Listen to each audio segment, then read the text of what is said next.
Skowhegan Fire responded to two separate incidents yesterday. Around 1:45 in the afternoon, crews were called to a house fire within town limits. When they arrived, smoke was coming from the eaves of the home.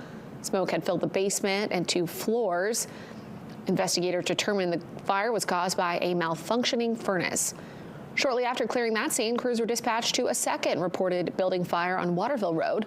When firefighters arrived, they say they saw heavy black smoke coming from a business. Crews were able to isolate the fire to a commercial vehicle inside the structure.